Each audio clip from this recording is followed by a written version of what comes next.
Recréer une scène de crime le plus précisément possible. Rejouer un drame, geste après geste, minute après minute, parce qu'elle permet parfois d'éclaircir les circonstances d'un crime. La reconstitution est souvent un moment clé dans une enquête.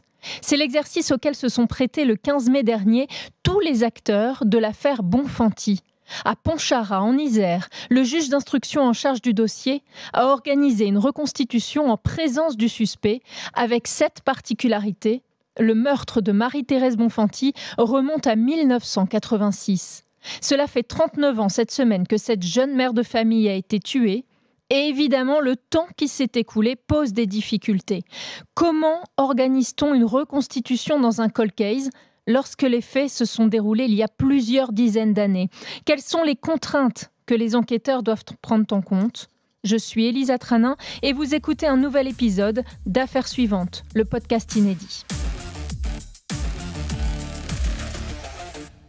Elisa Fernandez, bonjour. Vous êtes journaliste à police-justice à bfmtv.com.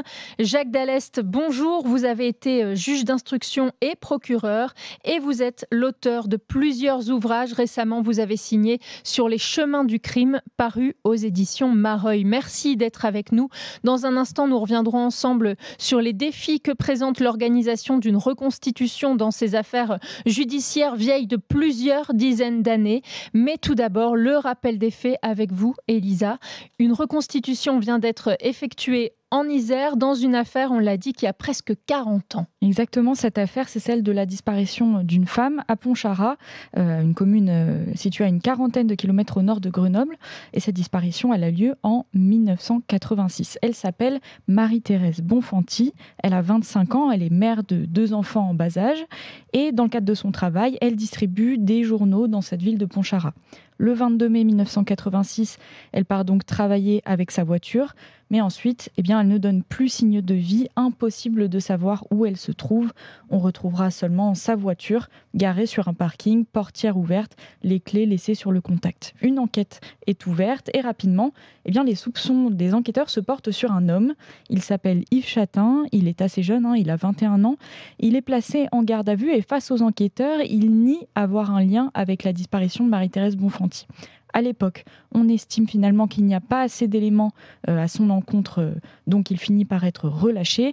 Et finalement, les investigations vont patiner. Le juge d'instruction qui s'occupe du dossier prononce un non-lieu en novembre 87, 1 an et demi après la disparition. Alors ça aurait pu aller très vite, mais il faudra attendre 33 ans finalement pour que l'affaire rebondisse grâce à la mobilisation de la famille Bonfanti. Oui, en 2020, le parquet de Grenoble accepte de rouvrir le dossier, de reprendre en main le cold case. Les investigations vont reprendre assez doucement. En 2022, le suspect qui avait déjà été arrêté à l'époque des faits, Yves Chatin, il est à nouveau placé en garde à vue. Et là, face aux enquêteurs, il finit par parler. Il avoue avoir tué Marie-Thérèse Bonfanti au cours d'une altercation.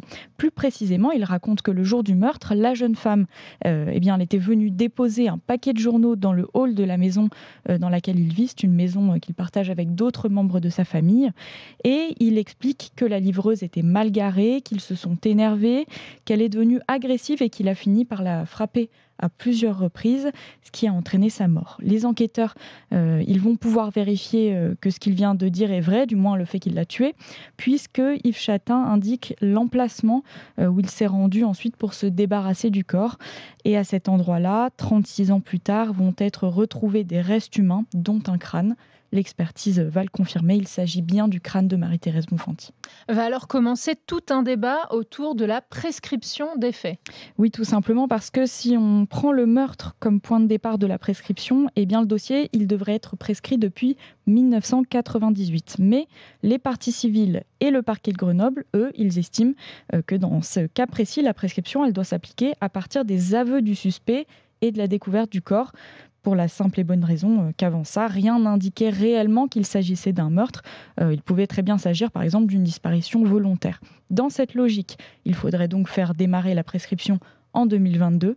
Sauf que ce n'est pas si simple que ça, puisqu'en 2023, la chambre criminelle de la Cour de cassation a tranché en disant qu'il y avait bien prescription. Aujourd'hui, ces débats, ils sont toujours en cours. On ne sait toujours pas s'il y aura un jour un procès dans ce dossier. Mais ça n'empêche pas la poursuite des investigations. Exactement comme on l'a dit un petit peu plus tôt, une reconstitution vient d'être organisée le 15 mai dernier en présence du suspect Yves Chatin et de son avocate. Il y avait aussi la famille de Marie-Thérèse Bonfanti, son époux, ses enfants, ses frères et sœurs et leur avocat. Concrètement, cette reconstitution, on peut dire qu'elle a demandé pas mal d'organisation, tout simplement parce que la maison d'Yves Chatin, dans laquelle le meurtre aurait eu lieu, eh bien, elle n'existe plus. Depuis 1986, elle a été détruite. Donc évidemment, il n'est pas possible de rejouer le drame à cet endroit, comme on le fait d'habitude dans les reconstitutions.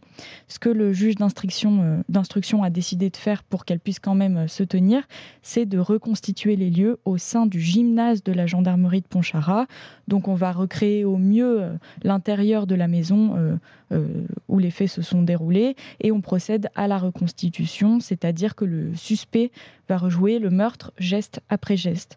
La plupart du temps, c'est un policier ou un gendarme qui joue le rôle de la victime. On fait en sorte de prendre généralement quelqu'un qui a plus ou moins la même corpulence. Parfois aussi, quand les faits sont trop violents, on peut avoir recours à un mannequin, par exemple. Alors, dans l'affaire Bonfanti précisément, cette reconstitution avait pour but de voir si la version d'Yves Chatin se tenait. Oui, évidemment, il y a le secret de l'enquête, donc on ne sait pas à quelles conclusions sont arrivés les enquêteurs et le juge d'instruction. Par contre, on a pu échanger avec l'avocat de la famille Bonfanti, maître Bernard Boulou, qui nous a expliqué que le suspect a coopéré, qu'il a accepté de répondre aussi aux demandes des parties civiles, mais il dit aussi qu'Yves Chatin, il ne dit pas toute la vérité. La famille Bonfanti a l'impression qu'il dissimule encore certaines choses. Finalement, l'avocat, quand on l'a eu au téléphone, nous a exprimé un regret. Il dit qu'il est en colère de voir qu'une reconstitution n'a pas été organisée en 1986 ou dans les années qui ont suivi. Selon lui, cela aurait permis de mieux visualiser comment les faits ont pu se dérouler et de confondre évidemment plus rapidement Yves Chatin. À l'époque, le juge d'instruction avait estimé qu'il n'y avait pas assez d'éléments au dossier pour qu'une reconstitution soit organisée. Merci Elisa pour ce rappel des faits. Jacques Dallest, je rappelle que vous avez vous-même été juge d'instruction puis procureur et plus récemment vous avez présidé un groupe de travail sur le traitement judiciaire des cold cases, ces affaires non résolues. Merci d'avoir accepté notre invitation. On vient de voir dans l'affaire Bonfanti que le juge d'instruction de l'époque a estimé qu'une reconstitution n'était pas nécessaire. Alors sans rentrer dans le détail de ce dossier, qu'est-ce qui va faire qu'on décide ou non d'organiser une reconstitution dans une enquête ? Alors ça, c'est à l'appréciation du juge d'instruction saisi du dossier, qui peut le faire soit spontanément, soit à la demande de la défense, de la partie civile, pour notamment déterminer ce qu'a pu faire la personne mise en examen, et c'est le cas dans le dossier Bonfanti. Si cette personne, ce qu'elle explique correspond à la réalité des faits, telle qu'on a pu la constater, visualiser les faits et éventuellement constituer un album photographique qui peut être présenté au juré de la cour d'assises si une cour d'assises est saisie du dossier. Donc c'est un acte d'instruction toujours intéressant. Moi, j'ai souvent fait quand j'étais juge d'instruction et qui peut éclairer la recherche de la vérité. Concrètement, comment ça se passe une reconstitution ? On va rejouer un peu minute par minute ce qui a pu se passer pendant les faits ? Alors, c'est un transport sur les lieux, c'est-à-dire que le juge décide de se transporter sur les lieux, il avise le procureur d'ailleurs, il y va avec son greffier, et soit il va sur les lieux exacts où se sont passés les faits. Dans l'affaire Bonfanti, c'est plus possible puisque la maison a été détruite, ou il va dans un endroit qui peut être une caserne de gendarmerie, un lieu particulier, où on scénarise autant que faire se peut l'espace tel qu'il a pu correspondre à la réalité, et on demande à l'intéressé, à la personne mise en examen, si elle veut bien, si elle l'accepte, de refaire les gestes de son acte. Donc, c'est ce qui a dû se faire, j'imagine, dans l'affaire Bonfanti. Et en général, qu'est-ce que les enquêteurs espèrent tirer d'une reconstitution ?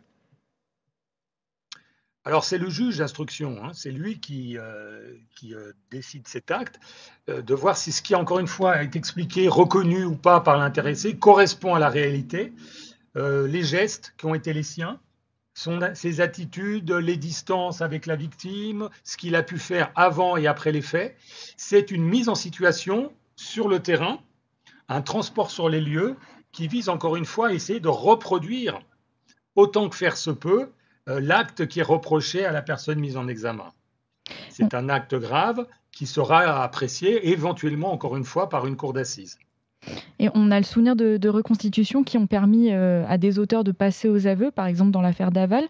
Est-ce que ça peut aussi servir à ça, à libérer la parole peut-être ? Oui, encore que dans l'affaire Bonfanti, l'intéressé reconnaît les faits. Bien sûr, soit le mis en examen reconnaît les faits et donc acceptera la plupart du temps de se prêter à la reconstitution, soit il conteste les faits. Et dans ces cas-là, il n'accepte pas de se prêter. Et le juge peut demander à un figurant de représenter l'auteur et d'essayer de refaire les actes, encore une fois, tels que le dossier lui permet de les établir, les déclarations des uns et des autres. Donc c'est souvent quelque chose d'intéressant et encore une fois qui permet de matérialiser par des photographies les différentes scènes. Et n'oubliez pas que le juge travaille pour un éventuel procès, encore une fois avec des gens dans ce procès qui seront des jurés, qui ne seront jamais allés sur les lieux, qui ne sauront pas exactement ce qui s'est passé, puisqu'on est sur une procédure orale. Et là, ça permet de présenter des photographies d'un acte de reconstitution qui a eu lieu plusieurs mois ou plusieurs années avant le procès. Parce qu'elles sont photographiées, filmées, ces reconstitutions ? Oui, bien sûr. On fait un album de la reconstitution et ça permet de visualiser un peu mieux, de mieux comprendre la position des protagonistes.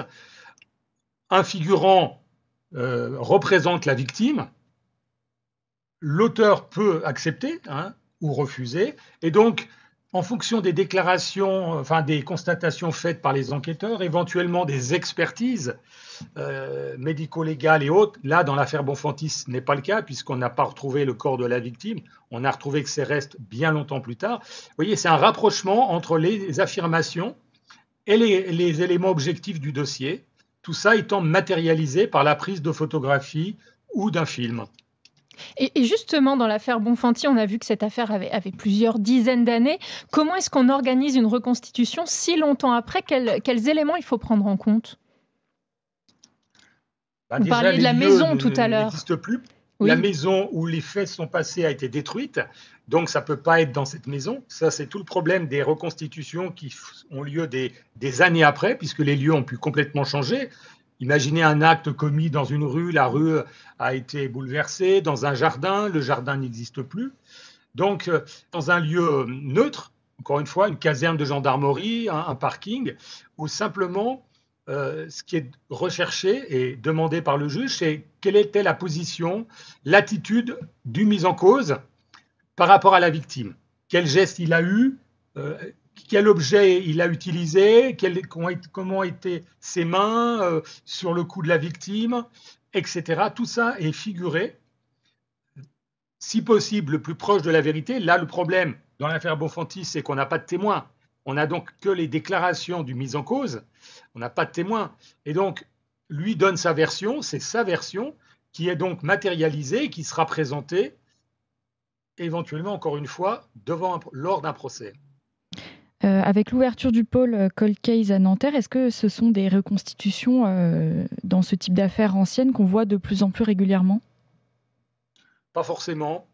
Certaines reconstitutions ont pu avoir lieu avant que le pôle soit saisi. D'autres peuvent être faits par les magistrats du pôle de Nanterre. Des vérifications balistiques, des déplacements sur le terrain d'une disparition. Tout ça, c'est à l'appréciation des juges. L'intérêt pour les magistrats du pôle de Nanterre, c'est d'essayer de trouver l'auteur des faits des années plus tard.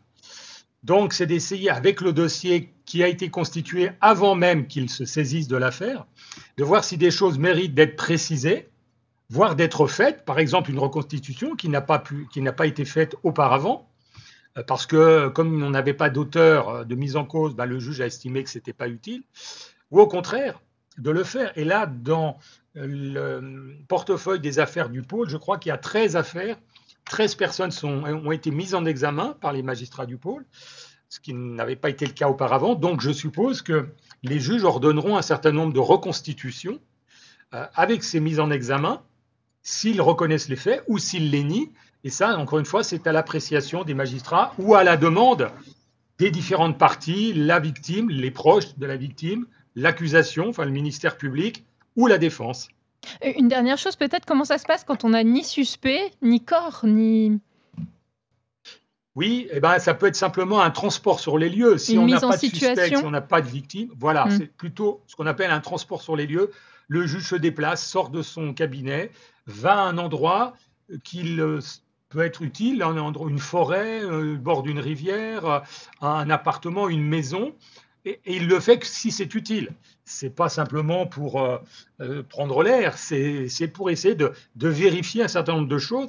Et lors de ces reconstitutions ou de ces transports sur les lieux, le juge peut demander à un médecin légiste, à un expert en balistique ou à tout expert de venir et éventuellement d'éclairer aussi sur place le dossier avec leurs constatations, leurs conclusions.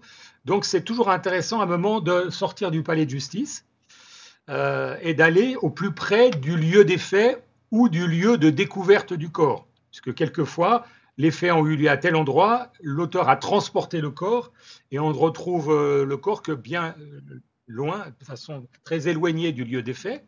Et donc il peut y avoir plusieurs épisodes d'ailleurs, à l'endroit où les faits ont été commis, mais aussi à un endroit où le corps a été déposé. Comment l'auteur a-t-il transporté le corps? Comment a-t-il déplacé ce corps, etc. C'est des actes qui essayent de cerner, autant que faire se peut, ce qui a pu être fait, les faits criminels, tels qu'on les imagine ou tels que les raconte la personne mise en examen si elle reconnaît les faits. Vérifier si les thèses sont plausibles. Merci beaucoup, Jacques Dallest, d'avoir participé à cet épisode que vous pourrez retrouver sur bfmtv.com et toutes les plateformes de streaming. Merci, Elisa. Merci. Et puis, on se retrouve la semaine prochaine pour un nouvel épisode d'Affaires suivantes, le podcast inédit.